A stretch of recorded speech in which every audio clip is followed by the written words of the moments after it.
Good evening, ladies and gentlemen, and welcome to this edition of Primetime Newscast in the English language and Canal the International. I'm called Morinzi at Top Stories.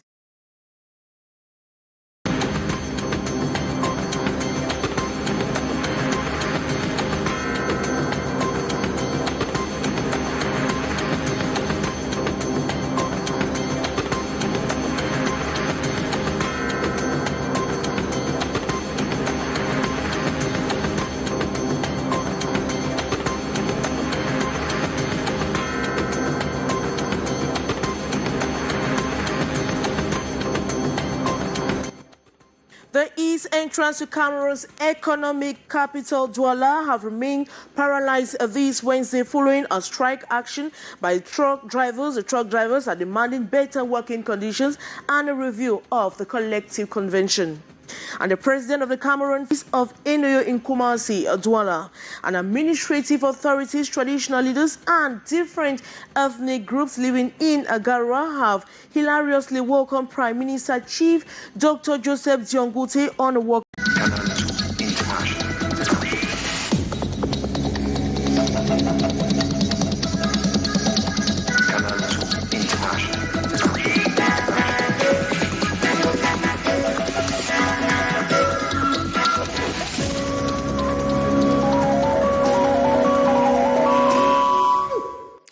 Administrative authorities, traditional rulers, and different ethnic groups living in Garwa in the north region of Cameroon have hilariously welcomed the Prime Minister Chief Dr.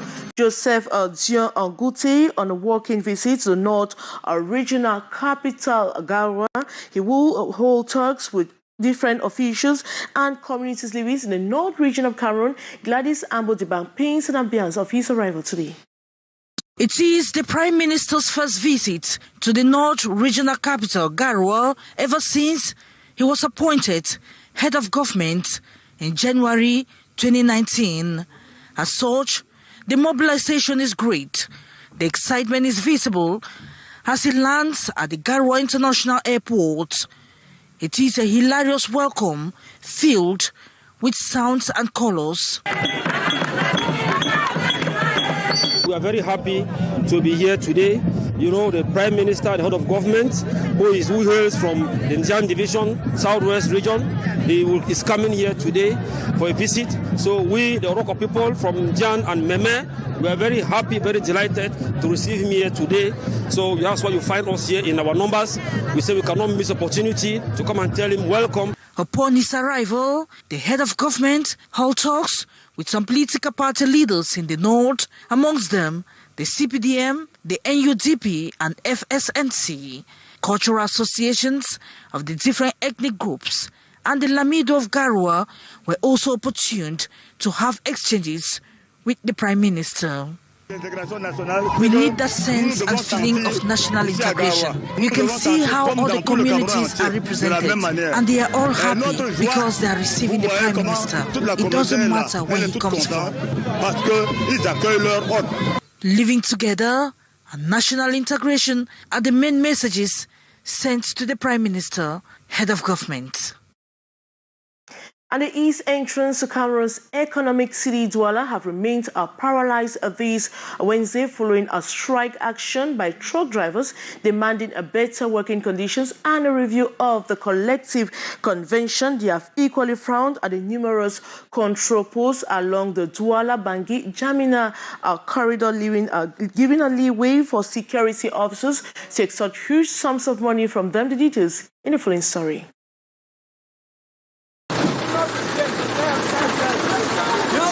In an angry tone, young truck drivers stop colleagues who are yet to adhere to their strike action this Wednesday, October 13. We are at the east entrance to Douala. Year-long queues of station trucks are visible from a distance. A strong message that tells their determination to press for government to address what they have called the pitiable working conditions of truck drivers in Cameroon. Following documents brandished to the press, the truck drivers are decrying maltreatment, exploitation, meager salary, continuous abuse from security officers, non-respect of collective convention, among many other grievances. We are here to tell whoever is listening to us that truck drivers have rights and deserve respect. We want a review of the collective convention, which for now is obsolete. And again, we face a lot of abuses from security officers, all corridors. There are just so many controls. Just from Yassa to Dibamba, we have more than 3 controls. It's exaggerated. And each time, security officers overcharged us, and we are bound to pay. Some of us have meager salary, 100,000, 90, 80, 60,000 francs. We don't deserve these.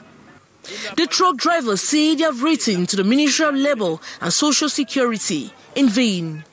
They have also tasked the labour inspectors of corruption and accomplices to their poor working conditions.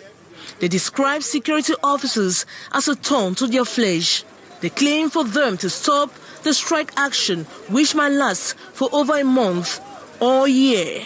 Governments should adhere to the following conditions: ensure controls are taken off certain road axes, control teams made up of trade unions work with government to ensure implementation of major decisions, while government calls on their bosses to order their actions, paralyze activities at the east entrance to Douala, and disrupts supplies through the Douala, Bangui, Jamina corridor.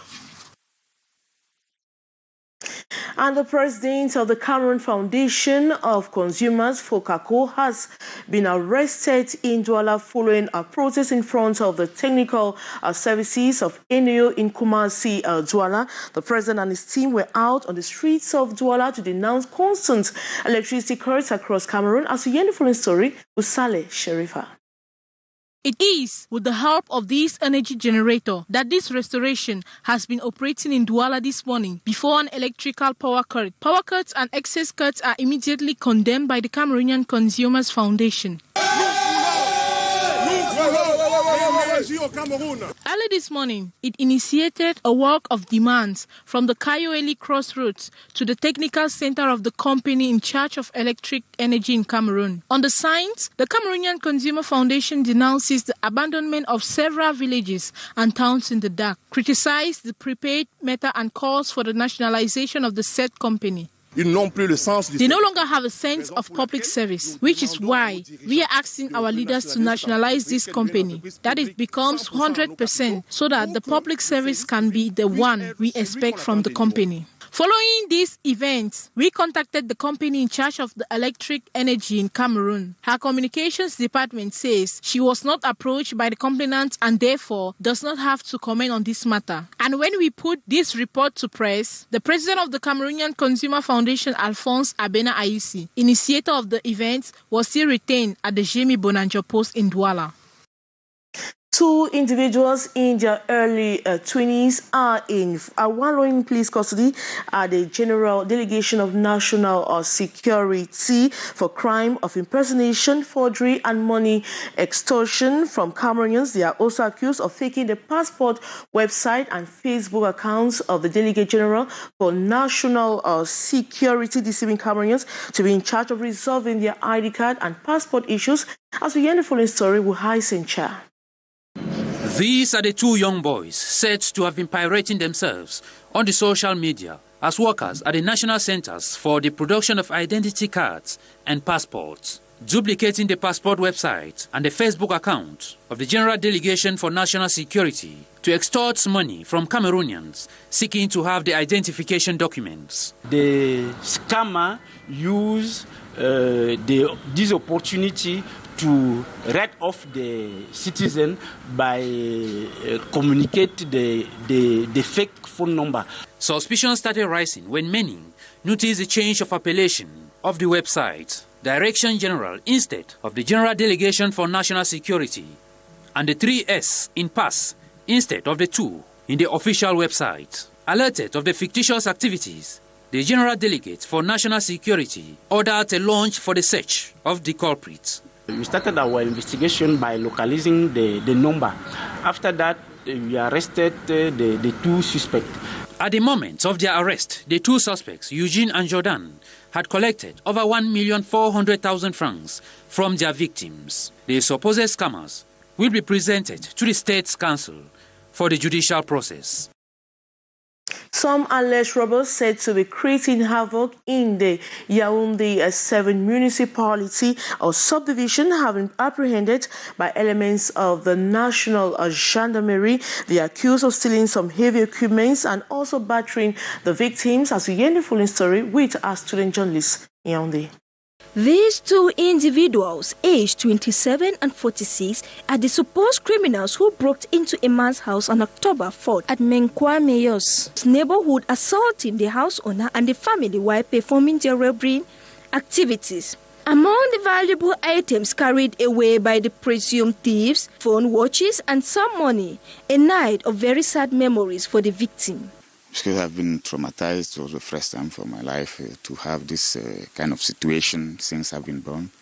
So for me it is not easy. So even now I cannot exactly say what they took us. Yes. The weapons of operation used by the said thieves include a gun, cutlasses, knife and bullets ready to shoot and kill to satisfy their bad intentions. Thanks to the timely intervention of the force of law and order, after an alert, the perpetrators were tracked down few hours after the operation. When we were called that night, my men and I went down to the field immediately. Arriving the scene, the armed robbers, who felt afraid of the gendarmerie, started shooting. Our energetic equipment permitted us to neutralize them and recover all these items you see here. Presenting the culprits to the press this Wednesday 13, the divisional officer of Yaoundé 7, Elise Wanjo, called on the population of the locality to be more vigilant and collaborate frankly with the National Gendarmerie to fish out many of such armed robbers. 2 of the 4 gangs members are still on the run, but the elements of the National Gendarmerie says they are bent on tracking them down within the shortest possible time. Relative calm has returned in Banja in the west region of Cameroon after some suspects were rearrested. The alleged criminals are noted for constant robbery attacks in the neighborhood, frustrating many. More in the following story. It's been a tense atmosphere in Banja West region of Cameroon in the last 2 days.